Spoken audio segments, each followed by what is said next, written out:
محترم سامعین، السلام علیکم ورحمۃ اللہ وبرکاتہ۔ اس بار ہم پیش کر رہے ہیں رحمت للعالمین۔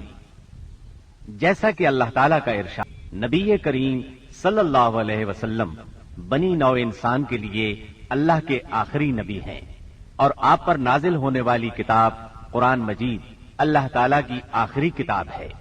لہذا نبی کریم صلی اللہ علیہ وسلم کی پاکیزہ زندگی امت مسلمہ کے لیے تا قیامت واجب الاتباع، رشد و ہدایت کا ابدی سرچشمہ اور ذریعہ نجات ہے۔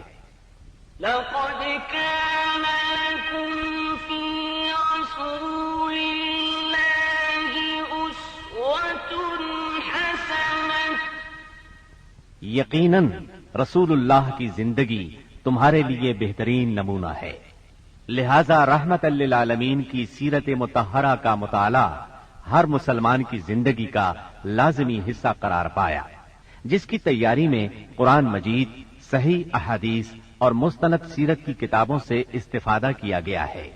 سیرت النبی صلی اللہ علیہ وسلم کو مفصل طور پر بیان کیا گیا ہے۔ نبی صلی اللہ علیہ وسلم کی زندگی کے تمام پہلو اور واقعات ترتیب وار، انتہائی دلچسپ انداز، خوبصورت آواز اور آسان الفاظ میں بیان کیے گئے ہیں۔ اسلام سے پہلے کے حالات، عرب کا محل وقوع، عرب قومیں، عرب حکومتیں اور سرداریاں، عرب ادیان و مذاہب، دین ابراہیمی میں قریش کی بدعات، جاہلی معاشرے کی چند جھلکیاں، عربوں کی اقتصادی اور اخلاقی حالت، نبی صلی اللہ علیہ وسلم کی ولادت باسعادت اور نسب نامہ۔ لیجیے سماعت فرمائیے، پیشکش محمد طارق شاہد۔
سیرت نبوی کو مکمل طور پر بیان کرنا اس وقت تک ممکن نہیں جب تک اسلام سے پہلے اور بعد کے حالات کا تقابل نہ کیا جائے۔ اس لیے ہم اصل مضمون سے پہلے اس حصے میں اسلام سے پہلے عرب کی کیفیت بیان کریں گے، عرب اقوام اور ان کی معاشرت کا نقشہ کھینچیں گے، پھر وہ حالات بیان کریں گے جن میں رسول اللہ صلی اللہ علیہ وسلم کی بعثت ہوئی۔ لفظ عرب کے لغوی معنی صحرا اور بیاب و گیاہ زمین کے ہیں۔ عہد قدیم سے یہ لفظ جزیرہ نمائے عرب اور اس میں بسنے والی قوموں پر بولا گیا ہے۔ عرب کے مغرب میں بحر احمر اور جزیرہ نمائے سینا ہے۔ مشرق میں خلیج عرب اور جنوبی عراق کا ایک بڑا حصہ ہے۔ جنوب میں بحر عرب ہے جو در حقیقت بحر ہند کا پھیلاؤ ہے۔ شمال میں ملک شام اور کسی قدر شمالی عراق ہے۔ ان میں سے بعض سرحدوں کے بارے میں اختلاف بھی ہے۔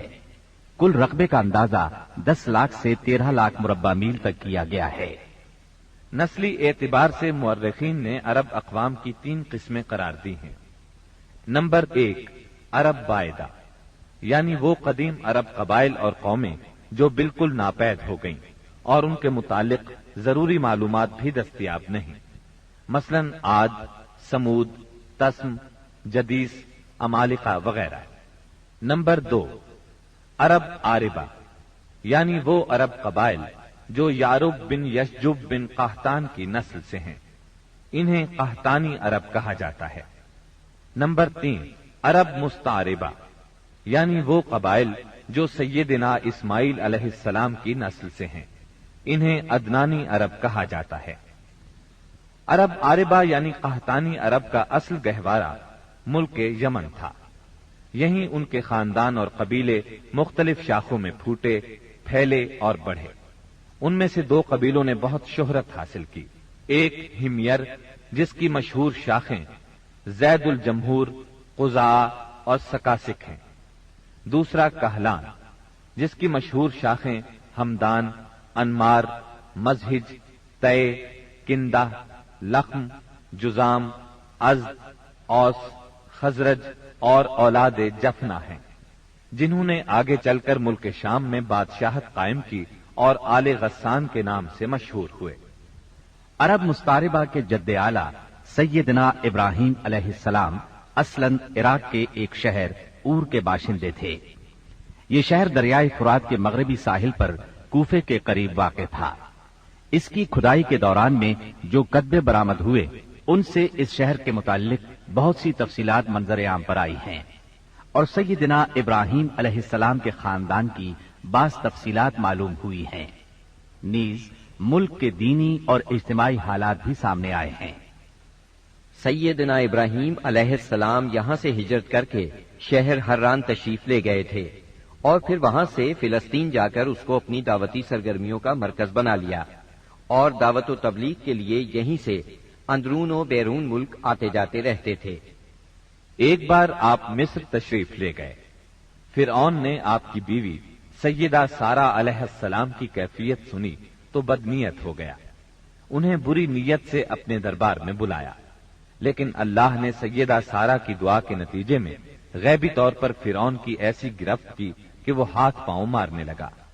اس کی نیت بد اس کے منہ پر مار دی گئی، اور وہ اس حادثے کی نوعیت سے سمجھ گیا کہ سیدہ سارہ اللہ کی نہایت خاص اور مقرب بندی ہیں۔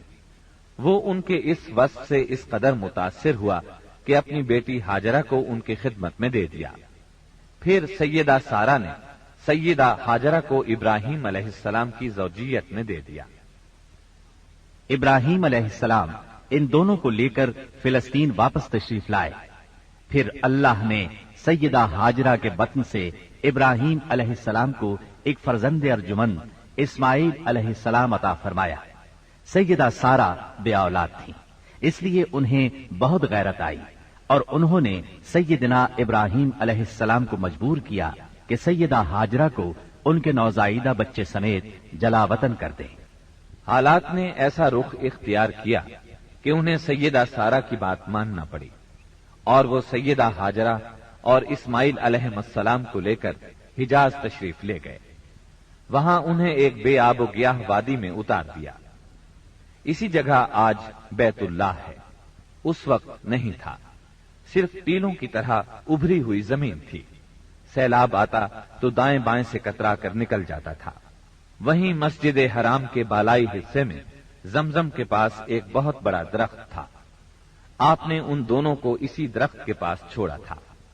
اس وقت مکے میں پانی تھا نہ انسان، اس لیے سیدنا ابراہیم علیہ السلام نے ایک توشہ دان میں کھجوریں اور ایک مشکیزے میں پانی رکھ دیا۔ اس کے بعد فلسطین واپس چلے گئے۔ ادھر چند ہی دن میں کھجوریں اور پانی ختم ہو گیا۔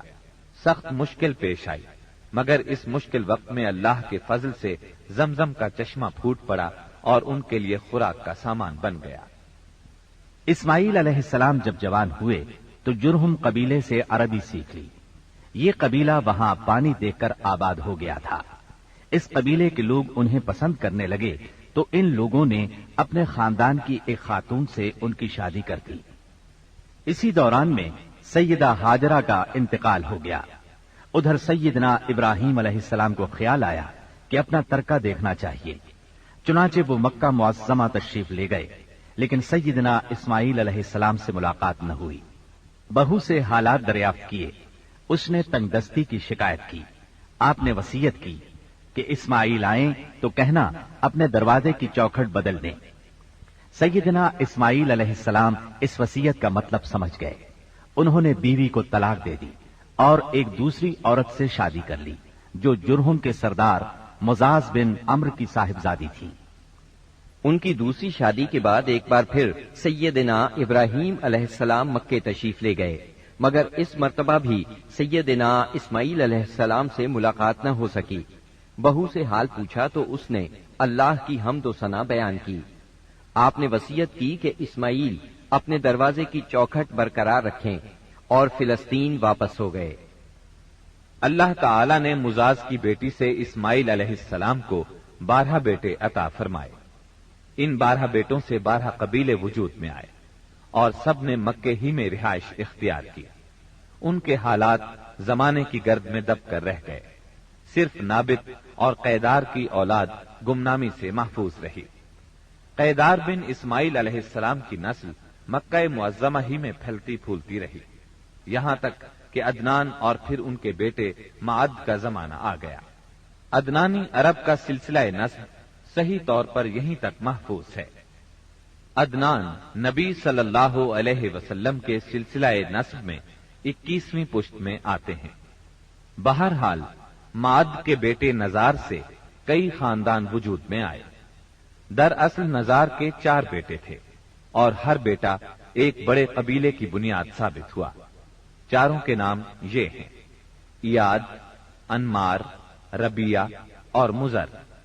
ان میں سے آخری 2 قبیلوں کی شاخیں اور شاخوں کی شاخیں بہت زیادہ ہوئیں۔ چنانچہ ربیہ سے اسد بن ربیہ، انزہ، عبد القیس، وائل، بکر، تغلب اور بنو حنیفہ وغیرہ وجود میں آئے۔ مزر کی اولاد 2 بڑے قبیلوں میں تقسیم ہوئی۔ نمبر 1 قیس اعلان بن مزر، نمبر 2 الیاس بن مزر۔ قیس اعلان سے بنو سلیم، بنو حوازن، بنو غطفان، غطفان سے ابس، زبیان، اشجار اور غنی بن آصر کے قبائل وجود میں آئے۔ الیاس بن مزر سے تمیم بن مرہ، حزیل بن مدرکہ، بنو اسد بن خزیمہ اور کنانہ بن خزیمہ کے قبائل وجود میں آئے۔ پھر کنانہ سے قریش کا قبیلہ وجود میں آیا۔ یہ قبیلہ فہر بن مالک بن نضر بن کنانہ کی اولاد ہے۔ پھر قریش بھی مختلف شاخوں میں تقسیم ہوئے۔ مشہور قریشی شاخوں کے نام یہ ہیں: جمح، سہم، عدی، مخزوم، تیم، زہرہ اور قصی بن کلاب کے خاندان یعنی عبد الدار، اسد بن عبد العزا اور عبد مناف۔ یہ تینوں قصی کے بیٹے تھے۔ ان میں سے عبد مناف کے 4 بیٹے ہوئے جن سے 4 ذیلی قبیلے وجود میں آئے، یعنی عبد الشمس، نوفل، مطلب اور ہاشم۔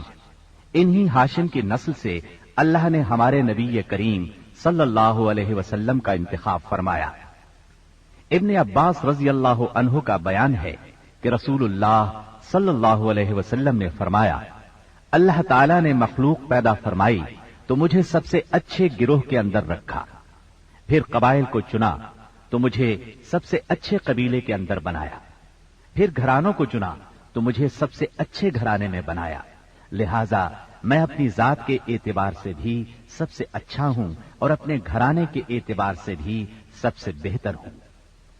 جس وقت جزیرۃ العرب پر اسلام کا سورج طلوع ہوا، وہاں 2 قسم کے حکمران تھے، ایک تاجپوش بادشاہ جو حقیقت میں مکمل طور پر آزاد اور خود مختار نہیں تھے، اور دوسرے قبائلی سردار جنہیں اختیارات کے لحاظ سے وہی حیثیت حاصل تھی جو تاجپوش بادشاہوں کی تھی، لیکن ان کی اکثریت کو ایک مزید امتیاز یہ حاصل تھا کہ وہ مکمل طور پر آزاد اور خود مختار تھے۔ اس وقت تاجپوش حکمران یہ تھے: شاہان یمن، شاہان آل غسان یعنی شام، اور شاہان ہیرا یعنی عراق۔ باقی عرب حکمران تاجپوش نہ تھے۔ عرب عاربہ میں سے قدیم ترین قوم سبا تھی۔ اور یعنی عراق سے جو کتبات برآمد ہوئے ان میں 2500 سال قبل مسیح کی اس قوم کا ذکر ملتا ہے، لیکن اس کے عروج کا زمانہ 11 صدی قبل مسیح سے شروع ہوتا ہے۔ اس کی تاریخ کے اہم ادوار یہ ہیں: 650 قبل مسیح سے پہلے کا دور۔ اس دور میں سبا کے بادشاہوں کا لقب مکرب سبا تھا۔ ان کا پایہ تخت سرواہ تھا، جس کے کھنڈرات آج بھی معارب کے مغرب میں ایک دن کے فاصلے پر پائے جاتے ہیں۔ یہ کھنڈرات خریبہ کے نام سے مشہور ہیں۔ اسی دور میں معارب کے مشہور بند کی بنیاد رکھی گئی، جسے یمن کی تاریخ میں بہت اہمیت حاصل ہے۔ 650 قبل مسیح سے 115 قبل مسیح تک کا دور۔ اس دور میں سبا کے بادشاہوں نے مکرب کا لفظ چھوڑ کر ملک یعنی بادشاہ کا لقب اختیار کر لیا اور سرواہ کی بجائے معارب کو اپنا دارالسلطنت بنایا۔ اس شہر کے کھنڈرات آج بھی صنعاء سے 60 میل مشرق میں پائے جاتے ہیں۔ 115 قبل مسیح سے 300 عیسوی تک کا دور۔ اس دور میں سبا کی مملکت پر قبیلہ ہمیر کو غلبہ حاصل رہا اور اس نے معارف کی بجائے ریدان کو اپنا پایہ تخت بنایا۔ پھر ریدان کا نام ظفار پڑ گیا، جس کے کھنڈرات آج بھی شہر یرین کے قریب ایک دائرہ نما پہاڑی پر پائے جاتے ہیں۔ اسی دور میں قوم سبا کا زوال شروع ہوا۔ 300 عیسوی کے بعد سے آغاز اسلام تک کا دور۔ اس دور میں یمن کے اندر مسلسل اضطراب اور انتشار برپا رہا۔ انقلابات آئے، خانہ جنگیاں ہوئیں اور بیرونی قوموں کو مداخلت کے مواقع ہاتھ آئے، یہاں تک کہ ایک وقت ایسا بھی آیا کہ یمن کی آزادی سلب ہو گئی۔ چنانچہ اسی دور میں رومیوں نے عدن پر فوجی قبضہ کیا اور ان کی مدد سے حبشیوں نے ہمیر اور ہمدان کی آپس میں کشمکش سے فائدہ اٹھایا اور 340 عیسوی میں پہلی بار یمن پر قبضہ کیا۔ یہ قبضہ 378 عیسوی تک برقرار رہا۔ اس کے بعد یمن کی آزادی تو بحال ہو گئی، مگر معارف کے مشہور بند میں رکھنے پڑنا شروع ہو گئے، یہاں تک کہ 450 عیسوی یا 451 عیسوی میں بند ٹوٹ گیا اور وہ عظیم سیلاب آیا جس کا ذکر قرآن مجید کی سورہ سبا میں سیل ارم کے نام سے کیا گیا ہے۔ پھر 523 عیسوی میں ایک اور سنگین حادثہ پیش آیا، وہ یہ کہ یمن کے یہودی بادشاہ زونواس نے نجران کے عیسائیوں پر ایک ہیبت ناک حملہ کیا، انہیں عیسائی مذہب چھوڑنے پر مجبور کرنے کی کوشش کی۔ جب وہ اس پر آمادہ نہ ہوئے تو زونواس نے خندقیں کھدوا کر انہیں بھڑکتی ہوئی آگ میں جھونک دیا۔ قرآن مجید کی سورہ بروج میں اسی لرزہ خیز واقعے کی طرف اشارہ موجود ہے۔ اس واقعے کا نتیجہ یہ ہوا کہ عیسائیت انتقام لینے پر تل گئی۔ وہ پہلے ہی رومی بادشاہوں کی قیادت میں بلا وجہ عرب کی فتوحات کے لیے تیاری کر چکے تھے، اپنے علاقوں کو وسیع کرنا چاہتے تھے۔ انہوں نے حبشیوں کو یمن پر حملے کی ترغیب دی، انہیں باہری بیڑا مہیا کیا۔ حبشیوں نے رومیوں کی شہ پا کر 525 عیسوی میں اریات کی قیادت میں 70,000 فوج سے یمن پر دوبارہ قبضہ کر لیا۔ قبضے کے بعد اریات نے شاہ حبش کے گورنر کی حیثیت سے یمن پر حکمرانی کی، لیکن پھر اس کی فوج کے ایک ماتحت کمانڈر ابرہا نے اسے قتل کر کے خود اقتدار پر قبضہ جما لیا اور شاہ حبش کو بھی راضی کر لیا کہ وہ اس کے قبضے کو تسلیم کر لے۔ یہ وہی ابرہا ہے جس نے بعد میں خانہ کعبہ کو ڈھانے کی کوشش کی اور ایک لشکر جرار کے علاوہ چند ہاتھیوں کو بھی فوج کشی کے لیے ساتھ لایا، جس کی وجہ سے یہ لشکر اصحاب الفیل کے نام سے مشہور ہوا۔ عراق اور اس کے نواحی علاقوں پر سائرس اعظم کے زمانے ہی سے اہل فارس کی حکمرانی چلی آ رہی تھی۔ اسے کوروش کبیر، خورس یا سائرس ذوالقرنین بھی کہا جاتا ہے۔ اس کا زمانہ 557 تا 529 قبل مسیح ہے۔ اس کے مقابلے میں کسی کو آنے کی جرت نہیں تھی، یہاں تک کہ 326 قبل مسیح میں سکندر مقدونی نے دارا اول کو شکست دے کر فارسیوں کی طاقت توڑ دی، جس کے نتیجے میں ان کا ملک ٹکڑے ٹکڑے ہو گیا اور طوائف الملوکی شروع ہو گئی۔ یہ انتشار 230 عیسوی تک جاری رہا۔ اسی دوران میں قحطانی قبائل نے اپنا وطن چھوڑ کر عراق کے ایک بہت بڑے اور شاداب سرحدی علاقے پر بود و باش اختیار کر لی۔ پھر عدنانی لوگ اپنا وطن چھوڑ کر اس طرف آئے، انہوں نے لڑ بھڑ کر جزیرہ فراتیہ کے ایک حصے پر اپنا قبضہ جما لیا۔ ادھر 226 عیسوی میں اردشیر نے جب ساسانی حکومت کی داغ بیل ڈالی تو رفتہ رفتہ فارسیوں کی طاقت ایک بار پھر پلٹ آئی۔ اردشیر کے عہد میں حیرہ، بادیات العراق اور جزیرے کے ربیعی اور مزری قبائل پر جزیمت الوضاح کی حکمرانی تھی۔ شاہان حیرہ کے پاس فارسی فوج کی ایک یونٹ ہمیشہ رہا کرتی تھی، جس سے بادیہ نشین عرب باغیوں کی سرکوبی کا کام لیا جاتا تھا۔ یہ بات تو مشہور ہے کہ مکے میں آبادی کا آغاز سیدنا اسماعیل علیہ السلام سے ہوا۔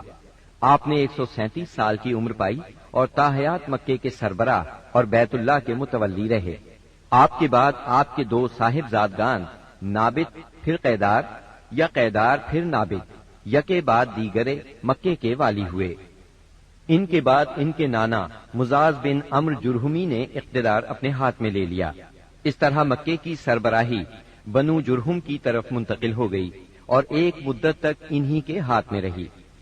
سیدنا اسماعیل علیہ السلام کا زمانہ قریباً 2000 برس قبل مسیح ہے۔ اس حساب سے مکے میں قبیلہ جرہم کا وجود کوئی 2100 برس تک رہا اور ان کی حکمرانی قریباً 2000 برس تک رہی۔ بنو خزاعہ نے مکہ پر قبضہ کرنے کے بعد بنو بکر کو شامل کیے بغیر تنہا اپنی حکمرانی قائم کی۔ البتہ 3 اہم اور امتیازی منصب مزری قبائل کے حصے میں آئے۔ نمبر 1، حاجیوں کو عرفات سے مزدلفہ لے جانا اور یوم النفر یعنی 13 ذی الحجہ کو مینا سے روانگی کا پروانہ دینا۔ یہ حج کے سلسلے کا آخری دن ہے۔ یہ اعزاز الیاس بن مزر کے خاندان بنو غوث بن مرہ کو حاصل تھا۔ یہ صوفہ کہلاتے تھے۔ نمبر 2، 10 ذی الحجہ کی صبح کو مزدلفہ سے مینا کی جانب افاضہ یعنی روانگی۔ یہ اعزاز بنو ادوان کو حاصل تھا۔ نمبر 3، حرام مہینوں کو آگے پیچھے کرنا۔ یہ اعزاز بنو کنانہ کی ایک شاخ بنو تمیم بن عدی کو حاصل تھا۔ مکہ معظمہ پر بنو خزاعہ کا اقتدار کوئی 300 برس تک قائم رہا۔ یہی زمانہ تھا جب ادنانی قبائل مکے اور حجاز سے نکل کر نجد، عراق کے اطراف اور بحرین وغیرہ میں پھیلے اور مکے کے اطراف میں قریش کی صرف چند شاخیں باقی رہیں، مگر مکے کی حکومت اور بیت اللہ کی تولیت میں ان کا کوئی حصہ نہ تھا، یہاں تک کہ قصی بن کلاب کا دور آیا۔ قصی نے مکے کا بندوبست اس طرح کیا کہ قریش کو مکے کے اطراف سے بلا کر پورا شہر ان پر تقسیم کر دیا اور ہر خاندان کا ٹھکانہ مقرر کر دیا۔ البتہ مہینے آگے پیچھے کرنے والوں کو نیز آل صفوان، بنو ادوان اور بنو مرہ بن عوف کو ان کے مناصب پر برقرار رکھا، کیونکہ قصی سمجھتا تھا کہ یہ بھی دین ہے، اس میں رد و بدل کرنا درست نہیں۔ قصی کا ایک کارنامہ یہ بھی ہے کہ اس نے حرم کعبہ کے شمال میں دار الندوہ تعمیر کیا۔ اس کا دروازہ مسجد کی طرف تھا۔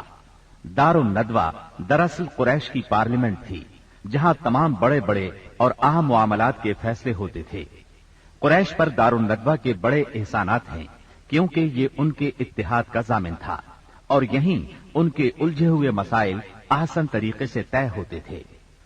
قصی کو سربراہی اور عظمت کے یہ مرتبے حاصل تھے۔ نمبر 1، دار الندوہ کی صدارت، جہاں بڑے بڑے معاملات کے بارے میں مشورے ہوتے تھے اور جہاں یہ لوگ اپنی بیٹیوں کی شادیاں بھی کرتے تھے۔ نمبر 2، لوا یعنی جنگ کا پرچم قصی ہی کے ہاتھوں باندھا جاتا تھا۔ نمبر 3، حجابت یعنی خانہ کعبہ کی پاسبانی۔ اس کا مطلب یہ ہے کہ خانہ کعبہ کا دروازہ قصی ہی کھولتا تھا۔ خانہ کعبہ کی خدمت اسی کے ذمے تھی، چابی بردار بھی وہی تھا۔ نمبر 4، سقایا یعنی پانی پلانا۔ اس کی صورت کچھ یوں تھی کہ حوض میں حاجیوں کے لیے پانی بھر دیا جاتا تھا، اس میں کچھ کھجور اور کشمش ڈال کر اسے شیریں بنایا جاتا تھا۔ حجاج جب مکے آتے تو اسے پیتے تھے۔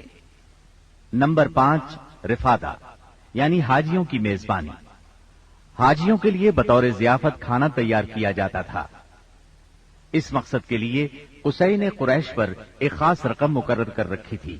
یہ رقم حج کے موسم میں قصی کے پاس جمع ہو جاتی تھی۔ وہ اس رقم سے حاجیوں کے لیے کھانا تیار کراتا تھا۔ جو لوگ تنگ دست ہوتے یا جن کے پاس توشہ نہ ہوتا وہ یہی کھانا کھاتے تھے۔ ان کے علاوہ کچھ اور عہدے بھی تھے جنہیں قریش نے آپس میں تقسیم کر رکھا تھا۔ ان کی تفصیل یہ ہے۔ نمبر 1، ایثار یعنی فال گیری، قسمت کا حال دریافت کرنے کے لیے بتوں کے پاس جو تیر رکھے رہتے تھے ان کی تولیت، یہ منصب بنو جمح کو حاصل تھا۔ نمبر 2، مالیات کا نظم یعنی بتوں کا تقرب حاصل کرنے کے لیے جو نذرانے اور قربانیاں پیش کی جاتی تھیں ان کا انتظام کرنا، جھگڑوں اور مقدمات کا فیصلہ کرنا، یہ کام بنو سہم کو سونپا گیا۔ نمبر 3، شورا، یہ اعزاز بنو اسد کو حاصل تھا۔ نمبر 4، اشناق یعنی دیت اور جرمانوں کا نظم، اس منصب پر بنو تیم فائز تھے۔ نمبر 5، عقاب یعنی قومی پرچم اٹھانا، یہ بنو امیہ کا کام تھا۔ نمبر 6، قبہ یعنی فوجی کیمپ کا انتظام اور شاہ سواروں کی قیادت، یہ کام بنو مخزوم کے حصے میں آیا تھا۔ نمبر 7، سفارت، یہ منصب بنو عدی کا تھا۔ ہم قحطانی اور عدنانی قبائل کے وطن چھوڑنے کا ذکر کر چکے ہیں۔ ان قبائل میں سرداری نظام رائج تھا۔ قبیلے خود اپنا سردار مقرر کرتے تھے۔ قبائلی سرداروں کا درجہ اپنی قوم میں بادشاہوں جیسا تھا۔ قبیلہ صلح اور جنگ میں بہرحال اپنے سردار کے فیصلے کا پابند ہوتا تھا۔ سردار کو وہی اقتدار اور اختیارات حاصل تھے جو کسی بادشاہ کو ہوا کرتے ہیں۔ حتیٰ کہ بعض سرداروں کا یہ حال تھا کہ اگر کبھی وہ بگڑ جاتے تھے تو ہزاروں تلواریں بے نیام ہو جاتی تھیں، اور وہ یہ بھی نہیں پوچھتے تھے کہ سردار کے غصے کا سبب کیا ہے۔ اب رہا سیاسی حالات کا مسئلہ۔ جزیرت العرب کے 3 سرحدی علاقے تھے۔ یہ تینوں غیر ممالک کے پڑوس میں تھے۔ ان کی سیاسی حالت سخت پریشان کن تھی۔ وہاں انتشار کی کیفیت تھی۔ صورتحال زوال پذیر تھی۔ انسان مالک تھا یا غلام، حاکم تھا یا محکوم، بس انہی 2 طبقوں میں بٹا ہوا تھا۔ تمام تر فوائد سربراہوں کو، خاص طور پر غیر ملکی سربراہوں کو حاصل تھے، اور سارا بوجھ غلاموں کے سر تھا۔ وہ طرح طرح کے ظلم و ستم برداشت کرتے تھے، زبان نہیں کھول سکتے تھے کیونکہ حکمرانی جبری تھی۔ انسانی حقوق نام کی کسی چیز کا دور دور تک وجود نہیں تھا۔ عرب کے عام باشندے اسماعیل علیہ السلام کی دعوت و تبلیغ کے نتیجے میں دین ابراہیم کے پیروکار تھے، اس لیے صرف اللہ کی عبادت کرتے تھے اور توحید پر کاربند تھے۔ لیکن وقت گزرنے کے ساتھ ساتھ انہوں نے اللہ کے احکامات کو بھلا دیا، پھر بھی ان کے اندر توحید اور دین ابراہیمی کے کچھ آثار باقی رہے، کچھ شعائر پر وہ عمل پیرا رہے، یہاں تک کہ بنو خزاعہ کا سردار عمرو بن لحی منظر عام پر آیا۔ اس کی نشو و نما نیکی، صدقہ و خیرات اور دینی باتوں سے گہری دلچسپی پر ہوئی تھی، اس لیے لوگوں نے اسے محبت کی نظر سے دیکھا، اسے بڑا عالم اور اللہ کا ولی سمجھ کر اس کی پیروی کی۔ پھر اس شخص نے ملک شام کا سفر کیا۔ اس نے دیکھا وہاں بتوں کی پوجا ہو رہی تھی۔ اس نے سمجھا یہ طریقہ بھی اچھا ہے اور برحق ہے، کیونکہ ملک شام پیغمبروں کی سرزمین تھی، آسمانی کتابیں وہاں نازل ہوئی تھیں۔ چنانچہ واپسی پر وہ وہاں سے اپنے ساتھ حبل بت بھی لے آیا اور اسے خانہ کعبہ کے اندر نصب کر دیا، اور اہل مکہ کو اللہ کے ساتھ شرک کی دعوت دی۔ اہل مکہ نے اس پر لبیک کہا۔ اس کے بعد بہت جلد حجاز کے باشندے بھی شامل ہو گئے، وہ بھی ان کے نقش قدم پر چل پڑے۔ اس طرح عرب میں بت پرستی کا آغاز ہوا۔ حبل کے علاوہ عرب کے قدیم ترین بتوں میں سے ایک منات تھا۔ یہ بحر احمر کے ساحل پر قدیت کے قریب مشلل میں نصب تھا۔ اس کے بعد طائف میں لات نامی بت وجود میں آیا، پھر وادی نخلا میں عزا کا بت نصب کیا گیا۔ یہ تینوں عرب کے سب سے بڑے بت تھے۔ اس کے بعد حجاز کے ہر خطے میں شرک کی کثرت اور بتوں کی بھرمار ہو گئی۔ کہا جاتا ہے کہ ایک جن عمرو بن لحی کے تابع تھا۔ اس نے بتایا کہ قوم نوح کے بت یعنی ود، سوا، یغوث، یعوق اور نصر جدہ میں دفن ہیں۔ اس اطلاع پر عمرو بن لحی جدہ گیا اور ان بتوں کو کھود نکالا، پھر ان کو تہامہ لایا، اور جب حج کا زمانہ آیا تو انہیں مختلف قبائل کے حوالے کیا۔ یہ قبائل ان بتوں کو اپنے اپنے علاقوں میں لے گئے. اس طرح ہر قبیلے میں پھر ہر گھر میں ایک ایک بت ہو گیا. اسی پر بس نہیں کی گئی، اس کے بعد مشرکین نے مسجد حرام کو بھی بتوں سے بھر دیا. چنانچہ جب مکہ فتح ہوا تو بیت اللہ اور اس کے گردا گرد 360 بت تھے، جن کو خود رسول اللہ صلی اللہ علیہ وسلم نے اپنے دست مبارک سے توڑا. آپ ہر ایک بت کو چھڑی سے ٹھوکر مارتے اور وہ گر جاتا. پھر آپ نے حکم دیا ان تمام بتوں کو مسجد حرام سے باہر نکال دو. چنانچہ ان سارے بتوں کو مسجد حرام سے باہر نکال کر جلا دیا گیا. غرض شرک اور بت پرستی اہل جاہلیت کے دین کا سب سے بڑا مظہر بن چکی تھی، اور ان لوگوں کو یہ گھمنڈ بھی تھا کہ وہ سیدنا ابراہیم علیہ السلام کے دین پر ہیں. پھر اہل جاہلیت کے یہاں بت پرستی کے کچھ خاص طریقے بھی رائج تھے جو زیادہ تر عمرو بن لوہی کے گھڑے ہوئے تھے. یہ جاہل لوگ سمجھتے تھے کہ عمرو بن لوہی کے طریقے دین ابراہیمی میں تبدیلی نہیں بلکہ بدعت حسنہ ہیں. ان میں بت پرستی کی کیا کیا رسمیں رائج تھیں، اس کی تفصیل بھی سن لیں. نمبر 1، اس دور کے جاہل مشرک بتوں کے پاس مجاور بن کر بیٹھتے تھے، ان کی پناہ ڈھونڈتے تھے، انہیں زور زور سے پکارتے تھے، حاجت روائی اور مشکل کشائی کے لیے ان کو پکارتے تھے اور سمجھتے تھے کہ وہ اللہ سے سفارش کر کے ہماری مراد پوری کرا دیں گے. نمبر 2، وہ بتوں کا حج اور طواف کرتے تھے، ان کے سامنے عجز و نیاز سے پیش آتے تھے اور انہیں سجدہ کرتے تھے. نمبر 3، بتوں کے لیے نذرانے اور قربانیاں پیش کرتے اور قربانی کے ان جانوروں کو کبھی بتوں کے آستانوں پر لے جا کر ذبح کرتے تھے اور کبھی کسی اور جگہ ذبح کر لیتے تھے، مگر بتوں کے نام پر ذبح کرتے تھے. ذبح کی ان دونوں صورتوں کا ذکر اللہ تعالی نے سورۃ المائدہ کی آیت نمبر 3 میں کیا ہے.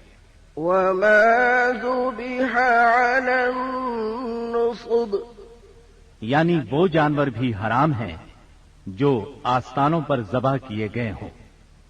دوسری جگہ یعنی سورہ انعام کی آیت 121 میں فرماتے ہیں وَلَا تَأْكُلُوا مِمَّا لَمْ يُذْكَرِ اسْمُ اللَّهِ عَلَيْهِ، یعنی اس جانور کا گوشت مت کھاؤ جس پر اللہ کا نام نہ لیا گیا ہو.